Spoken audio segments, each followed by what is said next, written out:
ফেসবুকের স্টোরিতে কিন্তু আমরা অনেক ধরনের ছবি ভিডিও এসব আপলোড দিয়ে থাকি। তো 24 ঘন্টা পার হওয়ার পর কিন্তু আমরা সেগুলোকে আর খুঁজে পাই না।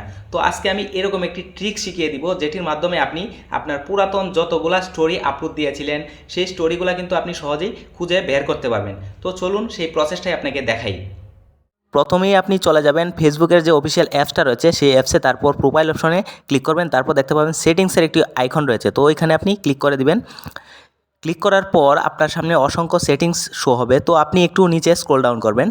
তো স্ক্রল ডাউন করার পর আপনি একদম নিচে চলে যাবেন, এখানে দেখতে পাবেন অ্যাক্টিভিটি লগ নামের একটি অপশন রয়েছে, তো ওইখানে আপনি ক্লিক করে দিবেন। ক্লিক করার পর এখানে আর্চিভ অপশন দেখতে পাবেন, তো ওইখানে আপনি ক্লিক করবেন। তারপর এখানে স্টোরি আর্চিভ নামের একটি অপশন দেখতে পাবেন, ওইখানে আপনি ক্লিক করে দিবেন।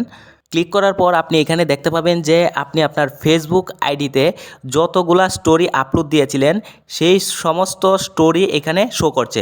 তো এভাবেই আপনি আপনার ফেসবুকের স্টোরিতে আপলোড দেওয়া সকল ছবি এবং ভিডিও এখানে দেখতে পাবেন। ধন্যবাদ সবাইকে।